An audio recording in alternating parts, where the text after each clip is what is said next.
Hello everyone, আসসালামু আলাইকুম। কি অবস্থা, সবাই কেমন আছেন? আশা করি আপনারা অনেকটা ভালো আছেন। গাইস চালানো মাথায় ভালো আসছি।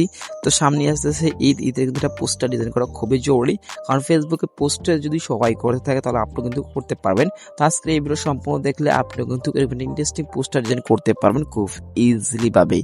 গাইস এর জন্য আমাদের ফার্স্ট হচ্ছে কয়েকটি ব্যাকগ্রাউন্ড ডাউনলোড করা লাগবে। সেকেন্ড হচ্ছে আমাদের পিক্সেল অ্যাপসটা ডাউনলোড করা লাগবে। তো এর জন্য সব কিছুর লিঙ্ক এই ভিডিও কমেন্ট বক্সে দেওয়া থাকবে, সেখান থেকে হচ্ছে আপনি ডাউনলোড করে নেবেন। আপনি যদি ইন্টারেস্টিং ভিডিওগুলো পছন্দ করে থাকেন তাহলে হচ্ছে আমাদের এই চ্যানেলটা সাবস্ক্রাইব করতে পারেন পরবর্তী নতুন ভিডিও পাওয়ার জন্য। আর যেটা অলরেডি সাবস্ক্রাইব করেছেন তাদেরকে অসংখ্য ধন্যবাদ। I love you so much.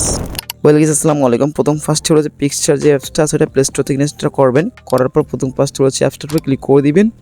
তারপর সেখান থেকে আমরা প্লাসের মধ্যে ক্লিক করে দিব। তারপর হচ্ছে সেখান থেকে গ্যালারিতে যেটা ব্যাকগ্রাউন্ড আপনার সিলেক্ট করে দিবেন। আপনার যে ব্যাকগ্রাউন্ডটা ডাউনলোড করেছেন আমাদের কমেন্ট বক্স থেকে সেটা এখান থেকে সিলেক্ট করে দিবেন। করার পর ইন্টারফেসে যে ভাষা স্টক করবেন এখান থেকে টুপাস টান দিবেন। তারপর দেখতে পাচ্ছেন অ্যাড ফটো আমরা যে ক্লিক করে দিবেন। তারপর গাইজ গ্যালারি থেকে যেটা পিক্সেল কিন্তু সিলেক্ট করে দিবেন আপনারা। করার পর আমরা এই জায়গায় ক্লিক করে দিব। তো দেখতে পাচ্ছেন আমাদের কিন্তু পিক্সেলটা অলরেডি এসে পড়েছে। তো এখন আমরা যেটা করবেন এখান থেকে আপনারা দেখতে পাচ্ছেন রিমুভ বিজি, আমরা এই জায়গায় ক্লিক করে দিব। তারপর দেখতে পাচ্ছেন রিমুভ ব্যাকগ্রাউন্ড, আমরা এই যে ক্লিক করে দিব। তো কিছুক্ষণ ওয়েট করার পর দেখতে পাচ্ছেন আমাদের কিন্তু অলরেডি ব্যাকগ্রাউন্ডটা রিমুভ হয়ে এসেছে, সেটা কিন্তু আপনারা দেখতেই পাচ্ছেন। এখন আমরা যেটা করবো এখান থেকে ফটোকে সেম একটা পজিশনে ছোটো করে সেম একটা পজিশনে বসিয়ে দিবেন। বসানোর পর এখানে প্লাস চিহ্নতে ক্লিক করে দিবেন। দেন এখান থেকে আবার আমরা অ্যাড ফটোতে ক্লিক করবো।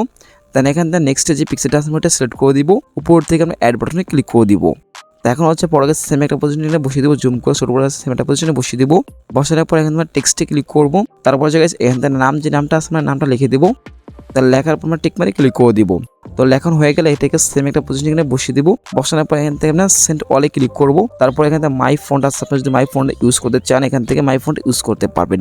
তাহলে এখান থেকে অনেকগুলো ফন্ট আছে, আমি তো এই ফোনটা ইউজ করতেছি। তারপর এখান থেকে আমার টেক্সটে ক্লিক করব। তারপর এখান থেকে যদি কন্টেন্ট ক্রিয়েটর হয়ে থাকেন তাহলে এখানে দেখতে পাচ্ছেন কন্টেন্ট ক্রিয়েটর ডিজাইনার, এখানে লিখতে পারেন। লেখার পর নিচ থেকে ছোটো করে সেম একটা পজিশন এখানে বসিয়ে দিতে পারেন আপনারা। ওকে, তো এখানে বসানোর পর হয়ে গেলে আমরা সেম একটা পজিশনে বসিয়ে দেবো। বসানোর পর সব কিছু কমপ্লিট দেখতে পাচ্ছেন, আমাদের ব্যাকগ্রাউন্ডটা কিন্তু সম্পূর্ণ কমপ্লিট হয়ে গেছে। এখন হচ্ছে এখান থেকে নিচ থেকে আমরা অ্যাপ্লাইতে ক্লিক করে দিব। করার পর দেখতে পাচ্ছেন আমাদের কিন্তু ডিজাইনটা সম্পূর্ণ শেষ, কতটা সুন্দর সেটা তোমরা দেখতেই পাচ্ছেন। এখন হচ্ছে গাইস পড়ার ডিজাইনটা ডাউনলোড করার জন্য আমরা এই জায়গায় ক্লিক করলে হচ্ছে আমাদের পড়া সেভ হয়ে যাবে। তো গাইস এটা ছিল ছোট্ট ইন্টারেস্টিং ভিডিও। সো ভিডিওটা কেমন হয়েছিল কমেন্টে জানাবেন। দেখাবেন নেক্সট ভিডিওতেই। আর এরকম ইন্টারেস্টিং ভিডিও পেতে আমাদের চ্যানেল সাবস্ক্রাইব করে রাখতে পারেন পরবর্তী ভিডিও পাওয়ার জন্য। দেখা হচ্ছে নেক্সট ভিডিওতেই। আল্লাহ হাফেজ।